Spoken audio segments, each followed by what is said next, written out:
guys can see that in my hand. It's a type of skink that happens to be little and brown. So its actual name is the Little Brown Skink. But it's 73 degrees out here today, guys. I gotta take off my long sleeve shirt, but I figured the lizards and snakes might be out. Sure enough, I found one lizard. We're gonna let that go here in the garden. And heard the frogs last night. It was so cool, beginning of February, just to be listening to the frogs cheep and peep. And we were gonna run down by the pond and just go check some stuff out, but we couldn't find a good flashlight at the time, so we switched gears. But yeah, check that guy out. See if I can get it without the speaker thing. There we go. Yeah, Little Brown Skink. Beautiful skink too, nice long tail. So soon enough we'll be having a lot more creatures because a lot of my content's like that through the spring, summer, and fall. So Little Brown Skink out in the garden. I think I got some work to do out here today, so we'll see what happens. What you got there, monster truck? A little brown skink. Little Brown Skink? How's it doing? Nice. What can you tell about it? Do you think it's ever lost its tail? Yeah. You think it has? I was thinking it looked pretty big and pretty uniform. I don't think it ever did lose its tail. See it a little closer. Can you spin your hand? Oh, this way.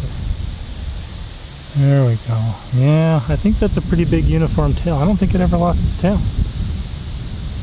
But a day like today, I thought they'd probably be out. You think I was right? Think we'll find any more? Maybe. I'm gonna take a drive to town. We might see a snake or something too. You wanna come? Sure. Alright. Do you think we should let it go in the garden? We should, because what'll it do for us in the garden? Eat little bugs. Yeah, and what do bugs do to our plants sometimes? Eat them. Yeah, so this guy can eat the guys that are eating our bugs, and then we get more food, right? Good stuff, isn't it?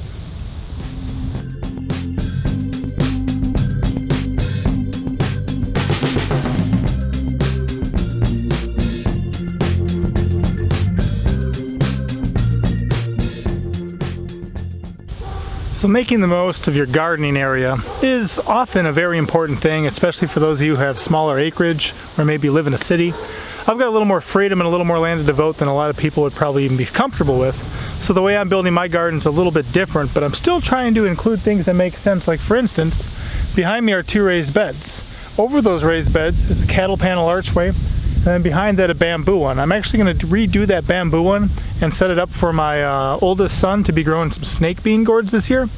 But by doing this, if you notice, I'll have 100% of this area covered with plants, yet it'll be accessible with a walkway through the middle. So because they'll be planted on the sides and growing over the path that we walk through, it'll allow us to be using this entire area to grow, even though there's nothing planted in the middle and we have a walkway. I've done a whole video on that about the best way to combine raised beds and trellises, so I'll link that in the description and put a card up here. But today we're evaluating another area of my garden and checking some things out, because here I kind of just roll with life. I kind of create as I go and bring things into existence as they make sense. Originally I'd ran a chain across from that tree over to this tree and then over to that tree, because this whole area was just going to be hops. Now in here I do have hops planted, and in front of it I'm actually going to be growing peppers this year with hops behind it. I'll put a garden shed underneath it eventually, but the hops plants are planted here. We've got some Cascade, some Chinook, a couple other ones too, but they grow all the way up in between these trees, up to that chain, up these wires. I was going to have another one coming here, but as I began to work and do different things, I realized that to come from the house and come up this path, it makes more sense to leave this open so I can drive through it and then continue all the way around and kind of have this whole loop drive through.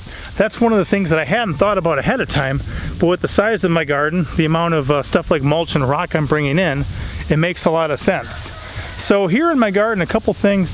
I'll be redoing this whole entire area here that I had the kiwanos in last year, but here's where we grew our potatoes last year. Here's where we grew our cucumbers.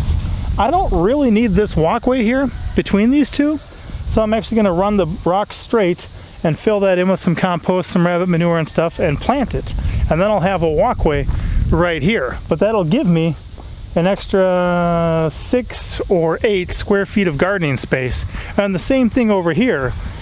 We've got some purple ice plant planted over here for a number of reasons. There's some currants, and then we did grow tomatoes there last year. Got a walkway here. Here's where I did grow some ghost peppers last year, and I've got a apricot tree growing in the middle, but then I've got this walkway here, which I don't really need because I have an archway here.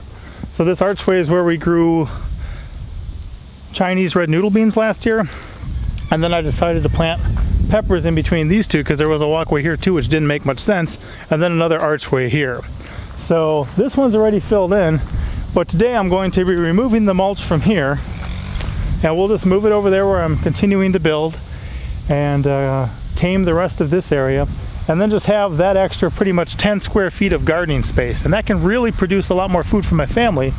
So got some rocks already, got some stuff ready, and Monster Truck and I are gonna see what we can do, right son?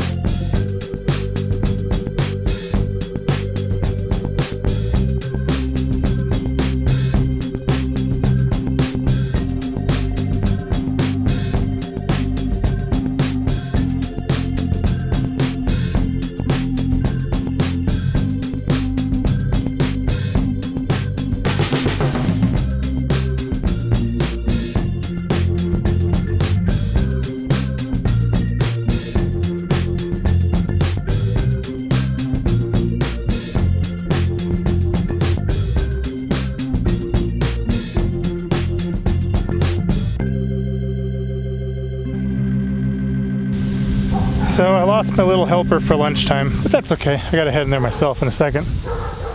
Anyway, here's the first one. So we added all that onto there, and to me, I mean, it may not seem like a lot, but I used to grow in the city. I know the preciousness of space, and I definitely like growing that. If you want to know why my garden's kind of so big and spaced out and large walkways and stuff, we'll be putting in a bench over here in this opening. I do have a video called My Philosophy on Building a Garden or something like that. That'll explain more of that. This one here I almost doubled the size of, so that's really cool. There'll be archway there. There'll be a tree I'll kind of keep pruned back over here, be able to grow stuff around it. Excited about that. Did scrape up the ground over here. You see how dark that is? Where it's been covered with the wood mulch for a year or so, it's broken down pretty well. So a couple things that happened is the ground underneath it doesn't have weeds in it anymore, and it's softer. And then the wood mulch on top has been breaking down for the past year or so, so when I scrape it up, it makes a real nice, rich, organic material. So I did fill in some of that here with some other soil I had and some rabbit manure. And then I took, of course, the wood mulch off the top of here and moved it in a line over here to keep going with this bed. So we'll get this area garden bedded up. We've just got a little bit more to mulch, and then we'll be expanding that way, where we got that big trellis started, and we will eventually have it for cold hardy kiwis. I should be growing, I think, 6 plants, maybe 8 depending, but there should be 2 males and 4 females at a minimum is what I'm going to do. Otherwise it'll be, I mean, one male can pollinate like 4 or 5 females, but I'm going to have either a 2-to-1 or 3-to-1 ratio over there. And a female cold hardy kiwi can set up to 200 pounds of fruit when it's fully mature. But while those guys are little and growing up, we're actually going to grow the snake gourds on that. So stay tuned. I'm going to do a giveaway of some seeds for the snake gourd for a competition. If you guys got a YouTube channel and if you upload videos, we're going to have a contest so you can grow the biggest snake gourd next year. So I've got a couple people already involved. People like, well, Wholesome Roots is one. I think I got some seeds out to Old Camp Ranch. And then, man, somebody else. I'll have to look back in it. But we're going to get some more out there. And anyone who wants in, they'll be like, I only have a limited number of supplies. But we'll see who can grow the biggest snake gourd this next year. And the reason I'm doing that is just to encourage people to grow different things, because they are one of my top 3 garden plants right now. I never tried them until last year, but they produce so well for us. We've still got so much that we can eat and enjoy in our freezer, and we had so many last year that it's definitely one of my top 3 garden plants of all time. So, all right, guys, so that's today. I'll show you guys a little bit of the little peppers planting here as well. And for those of you guys who do watch this stuff, recently I had a couple videos that went out and some people commented on it, and I hadn't really seen comments on them from them before, but it's really encouraging to know kind of who's watching us, why people are watching us, what they enjoy about our channel. So if you're not normally a commenter and you feel like kind of dropping, you know, just kind of give us a little bit of who you are, maybe where you are, if you feel comfortable sharing that, what you like about our content, and what you appreciate about our channel. That's really encouraging, and we definitely appreciate that. So saw some of those recently, and just people kind of starting to come out of the woodwork, and it was a blessing for us to see. So, all right, guys, pop out. This is yours. And I'll just wear an M on you. What are you kids doing?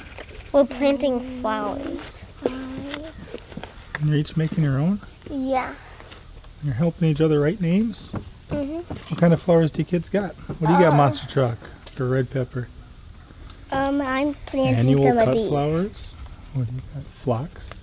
And then I have cosmos. And then I'm planting cosmos? some of these little ones too. Okay, we got some from a wedding. Very nice.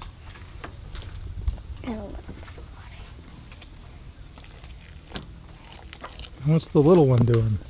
She is playing in her kitchen. Yeah, she's making matcha tea, she said. Alright.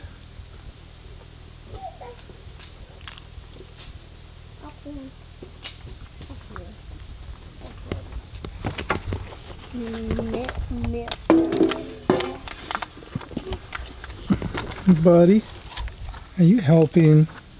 Can you put some dirt in? Well, that's the way it starts. First, they think they're gonna help, and then they try.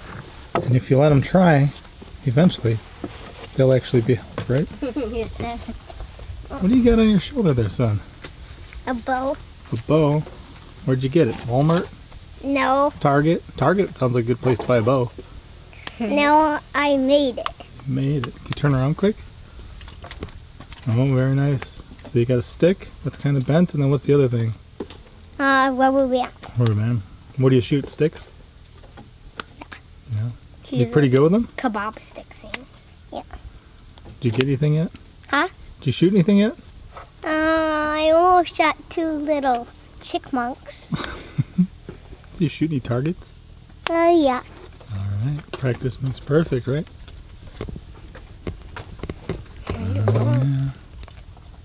Alright, I'll let you kids get back to business.